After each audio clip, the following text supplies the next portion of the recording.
অনেক নেতা জুলাই বিপ্লবের 1.5 বছর পর তারা আসছে। 1.5 বছর পরে আসার পরে আজকে বিভিন্ন ধরনের ভুয়া কথা বলতে, ভুয়া কথা কি আপনারা জানেন? এই ভুয়া কথাগুলো বিশ্বাস করবেন না। আমরা তাদেরকে বিশ্বাস করব যারা ইতিমধ্যে তাদের কাজের মাধ্যমে নিজেদেরকে প্রমাণ করেছেন। যারা এই দেশ থেকে মুসলাকে দিয়ে পালাইছে তাদের কথা কি আপনারা বিশ্বাস করবেন? আমরা তাদের কথা বিশ্বাস করব না। ইতিমধ্যে বিএনপির ভুল পরিস্থিতির কারণে যারা বিএনপি সমর্থক আছে তারা 11 দলীয় জোটের পক্ষে অবস্থান নিয়েছে। আগামীর বাংলাদেশের প্রধানমন্ত্রী ডাক্তার শফিকুর রহমান বলেছেন, আগামী নির্বাচনে বাংলাদেশ জামাত ইসলামী এবং 11 দলীয় জোটের নির্বাচিত হওয়ার মাধ্যমে তিনি জামাত ইসলামীর বিজয় চান না।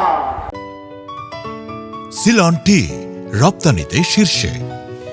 তিনি বাংলাদেশের 18 কোটি মানুষের বিজয় চান এবং ইতিমধ্যে বলেছেন এই 11 দলীয় জোটের যারা প্রার্থীরা আছে, ঐক্যবদ্ধ বাংলাদেশের যারা প্রার্থীরা আছে, ডাক্তার শফিকুল ইসলাম মাসুদরা আপনাদের শাসক হবেন না, আপনাদের তারা সেবক হবেন। গত 55 বছরে আমরা অসংখ্য আমাদের প্রতিনিধি নির্বাচন করেছি, এমপি নির্বাচন করেছি, মন্ত্রী নির্বাচন করেছি, প্রধানমন্ত্রী বানিয়েছি। আমাদের এই অঞ্চলের মাটি ও মানুষের ভাগ্যের কি কোনো পরিবর্তন হয়েছে? নির্বাচনের আগে অনেক চমকপ্রদ আমাদের সামনে তারা প্রতিশ্রুতি দিয়েছে, কিন্তু নির্বাচিত হওয়ার পরে তারা আমাদের সাথে প্রতারিত করেছে। সুতরাং আমরা কি আর ভোট করতে চাই? আমরা আর ভোট করতে চাই না। আমরা আগামী 12 ফেব্রুয়ারি বিপ্লবের মাধ্যমে আগামী বাংলাদেশে যা ইনসাফ কায়েম করবে, ইনসাফের কান্ডারি দাড়িপাল্লার কান্ডারিদেরকে এবং 11 দলীয় জোটের কান্ডারিদেরকে ব্যাপক ব্যবধানে কি বিজয় করতে পারবো ইনশাআল্লাহ। ইনশাআল্লাহ আমাদের এই সমাজে আমরা 2 ধরনের মানুষদেরকে দেখতে পাই, 2 ধরনের আমরা নেতাদেরকে দেখতে পাই। এক ধরনের নেতা হচ্ছে যারা এই সমাজকে, এই রাষ্ট্রকে ভাঙার কাজে জড়িত। গত 55 বছর আমরা দেখতে পেয়েছি আমাদের যারা নেতারা ছিল, এমপিরা ছিল, মন্ত্রীরা ছিল, তারা এই সমাজকে সবসময় ভাঙার কাজে জড়িত ছিল। এই রাষ্ট্রকে তারা সবসময় ভাঙার কাজে জড়িত ছিল। হাজার হাজার কোটি টাকা তারা লুটপাট করে আমাদের দেশের অর্থনীতিকে ধ্বংস করেছে। এই দেশে চাঁদাবাজি, টেন্ডারবাজি, সন্ত্রাস, ধর্ষণ, মাফিয়া তন্ত্রের মাধ্যমে আমাদের বাংলাদেশকে একটা ব্যর্থ রাষ্ট্রে পরিণত করেছে। আবার একই সাথে আমরা দেখতে পাই আমাদের এই সমাজে গড়ার লোকও আছে। এই গড়ার লোক খুবই অল্প। এই গড়ার লোক হচ্ছে ডাক্তার শফিকুল ইসলাম মাসুদ, এই গড়ার লোক হচ্ছে ডাক্তার শফিকুর রহমান।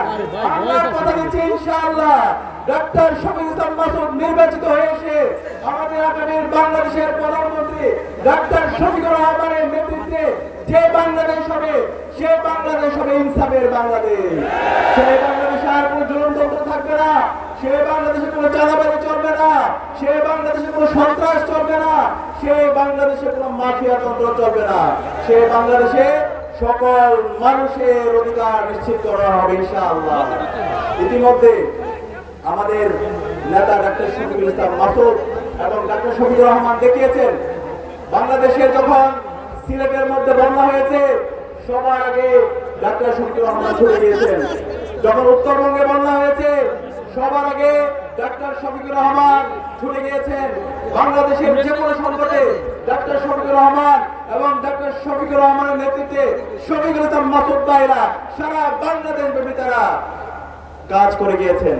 কিন্তু আমরা দেখতে পাই অনেক নেতা জুলাই বিপ্লবের 1.5 বছর পর তারা আসছে। 1.5 বছর পরে আসার পরে আজকে বিভিন্ন ধরনের ভুয়া কথা বলতে, ভুয়া কথা কি আপনারা জানেন?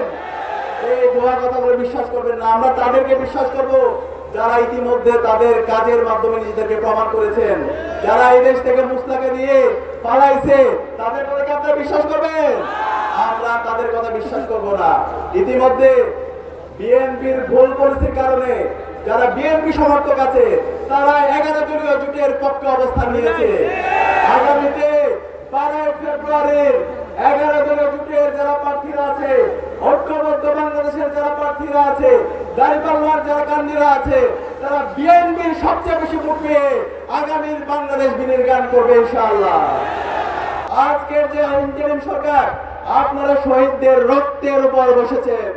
এই শহীদদের রক্তের উপর বসে শহীদদের সাথে প্রতারণা করবেন না। এই স্বাধীন বাংলাদেশে জুলাই বিপ্লব পরবর্তী বাংলাদেশে সকল নাগরিকদেরকে গণভোটে হায়ের পক্ষে ক্যাম্পেইন করতে হবে। হায়ের পক্ষে ক্যাম্পেইন কেউ যদি বাধা দেয় তাহলে আমাদের প্রতিরোধ গড়ে তুলতে হবে।